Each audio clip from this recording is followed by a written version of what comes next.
All right, here's a video to take us through ta, na, and ha, those three sets. Those are kind of the middle of the hiragana that we're learning. And I'm going to do this to try to help you see them so that you can see how their stroke orders naturally merge, but also maybe give you some memory techniques along the way as well and some tips. So starting with the ta, we're going to start with basically like a letter T. Remember, we do our horizontals before our verticals. And then to the side, and a little bit lower, you'll have the bottom parts, like a little mini ko. So the beginning of ta, almost exactly the same as a, from a, I, u, e, o, right? And then a small ko on the side. This will give you ta. Chi is kind of like a 5, all right? Be careful when you're doing this that you don't go much past center. It shouldn't keep coming around past here. That's going too far.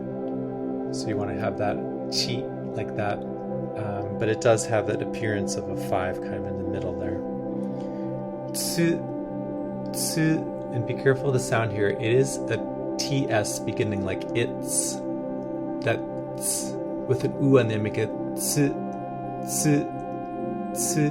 We don't really have any English words that start this way. We have the sound in words like it's, but the tsu ending, or the tsu hiragana, is a fairly common beginning sound too.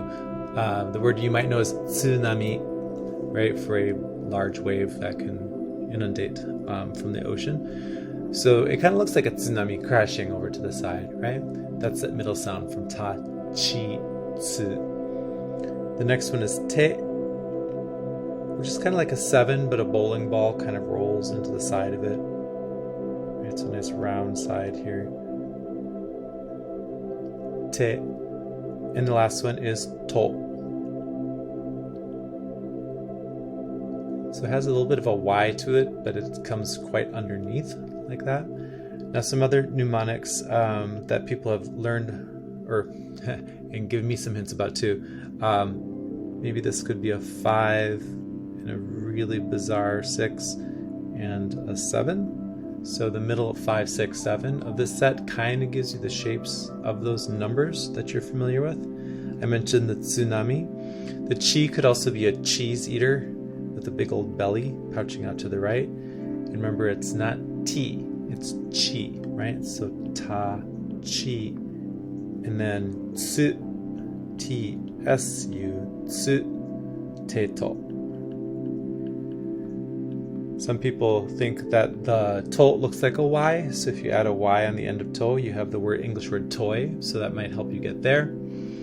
Again, whatever mnemonics you can do to help that memory stick. But that's your ta, chi, tsu, te, to. 4 strokes on your ta. 1, 2, 3, 4. Then it's 1, 2, 1, 1, 1, 2. So not a lot of strokes in this set. Ta, chi, tsu, te, to. The next sets are na, ni, nu, ne, no, as you'd expect. So beginning with na, just like ta, we're going to have a horizontal and then a vertical, but it doesn't go quite as far down. A little bit angled and shorter. It ends a little bit quicker. Now watch where the third stroke is, because it kind of hooks back a little bit to tell you to end nearest the lower right hand corner, which is what we usually expect with our hiragana. So some people think that dash is the last stroke, like it would be for o or ka, but think of it as connecting to that 4th stroke. It actually makes a lot of sense in terms of the flow of a hiragana. For na, ni, black here, ni, a little bit of a hook, and then basically the right side of a ta. So it really is like a ta, but it doesn't have the vertical line at the beginning. These 2 lines here are maybe a little bit higher, but not too high. Not necessarily really high up. Keep them kind of on the lower side, just like the ta was. Some people maybe could imagine this is the side of a leg and a outline of a kneecap. So if you're thinking of a knee, that could get you to think of knee like that. So kneecap, knee, might be a way of thinking of it. And then nu is noodly, okay, because it has lots of loops. So this one comes in a little bit more than down, like ni, that first stroke of ni, it comes a little bit further in towards it. And then you're going to noodle around and loop the end, so it's doubly noodly, right? That's why I'm calling it noodly new, because of the double loops. And then its neighbor ne starts exact same way, but you're going to go up, down, stretch, stretch, stretch around, and do the right side. And so if you were to split these in half, the right side of both of those would look the same. You can't tell a nu from a ne by looking at its right side. It's only the left side that determines it. And then the last one would be no smoking, no. Kind of looks like the quintessential don't do it line through the middle there. So nani, nu, ne, no. I'm going to give you a couple of hints about things to be careful of. If you're drawing the noodly nu, you want to make sure that you don't flatten it out too quickly. That looks a bit awkward, and in fact it kind of looks like a little bunny rabbit with its ears and its little tail here. So you don't want to flatten it too quickly. Both the nu and the ne are rather arched, right? So you want to stretch up and then over, up and then loop. Yeah, nu and ne. With the no, make sure that you don't poke through like that. That's very awkward. You need to come to the top of it and come around to it. Don't go too far under. Sometimes I see people going a little bit too crazy and like completely swirling around, and that's too much. But that's your na, ni, nu, ne, no. And then the third set is ha, hi, hu, he, ho. Now romanized, you often will see ha, hi, hu, he, ho. Realize that if you type the fu or the hu, you will get the same hiragana. Okay, so both of them work, but the system of romanization called the Hepburn system typically uses the fu rather than hu, but it's not fu, so be very careful about how you're putting your lip together. You just want to almost not use any teeth at all. Just go hu, hu, and don't pucker your lips. Don't go hu, like who, hu, but hu, hu, hu, ha, hi, hu, he, ho. That's how you're going to make those sounds. And the hiragana themselves looks familiar, right? We just did this for a ni. We've done this for ke. It's just that straight side down. And then it could be a ke because that's the second stroke of ke as well. But rather than ending here, we are going to loop the end. And remember that we're heading towards that lower right-hand corner. So you want to come down a little bit with the loopy bit. Hi is one of my faves. All right, so just one stroke. It's a little bit off kilter. It's not exactly even. Don't go exactexactly even like that, like an upside down omega. It has a little bit of a lilt to it, kind of feeling like that. Fun cultural fact is that if you're thinking this is a horseshoe shaped, that horses in Japan don't say ne, they say hihing, hihing. So if you think of horseshoes and the sound hi, that's the sound of the beginning of the horse's sound, hihing. So that would be your hi. So ha, hi, and then hu. 1, 2, 3, 4. Now again, if you're watching how that flows, 1, lift up, 2, lift up, 3, lift up, 4. You get a really beautiful flow to it, right? 1, 2, 3, 4. So that's a hu. It is very triangular in shape. So you want to make sure that the bottom parts are nice and grounded, the third and fourth strokes. But again, it makes sense if you're seeing it come off a brush.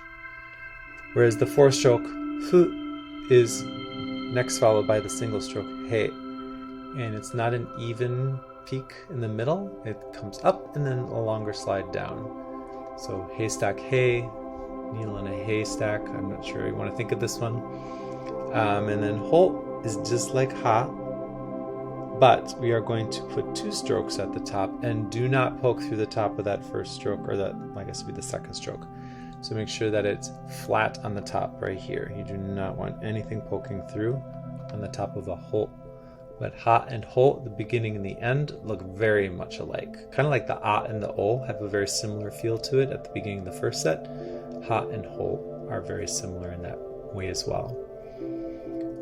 So I'm going to end this lesson today by reviewing something very important, which is TENTEN. TENTEN are those 2 markings we can put in the upper right-hand corner to change certain sounds to ones that change the consonant. And the ones we've studied so far is if you take, for example, a ka in this whole row, kaki kukeko, and you put ten, again, a little diagonal towards the lower right, that k sound becomes a g sound. So rather than ka, it translates or transmutes that sound to a g sound, a ga, gagi gu ge go.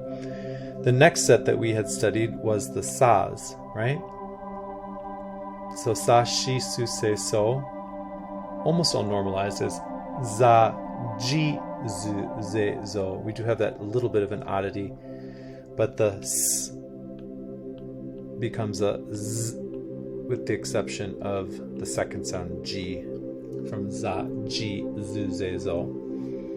So I want you to think about why that might be happening. And what's happening here is a voiceless consonant is becoming voiced. Now let me actually show you.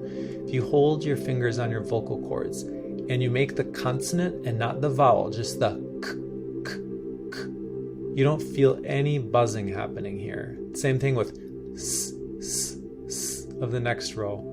So what's happening is that k, k, when you get a 10-10 on it, you're going to get a voiced consonant, which sounds like this, g, g, g. Do you feel the buzz? So the voiceless k, becomes g, g, g, g.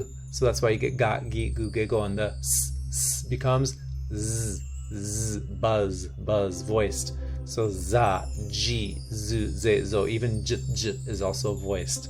So think of the next 3 sets, ta, na, and ha. Which of those sets has a voiceless consonant that we might be able to put 10-10 on? So feel it. T, t. Do you feel it? It's voiceless, right? There's no buzz to that sound. So indeed, we can make ta, chi, tsu, te, to into da, ji, da, ji, zu, de, do. Now of those sounds, really the da, de, do, the first, third, and first, fourth, and fifth are the ones that you're going to use the most. Ji and zu are very rarely used, and it has to do with kanji and pronunciation. We're not going to get too deep in that right now because we're not so sure about kanji, but it definitely is a 10-10able one. It's easy to remember too, because ta becoming da is like when something becomes something, you say ta-da, like it morphed, yay, ta-da. So next set is na. Feel it. Do you feel your vocal cords buzzing? Yes, you do. So guess what? You cannot 10-10 the na set because it's already voiced. So you wouldn't need to. It's not a voiceless consonant. And then the last set we just learned about was ha, ha. No buzzing, right? So this one indeed can be 10-10. So we can do a ha. And what happens with ha with 10-10 is we're going to get b sound. So it's what's called a labial sound there.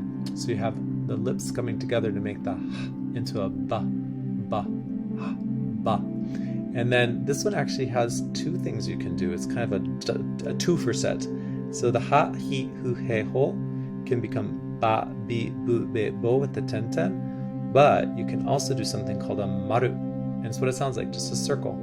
That circle, like a bubble that you can pop the bubble, gives you a p sound, a plosive sound. So you have pa, pi, pu, pe, po.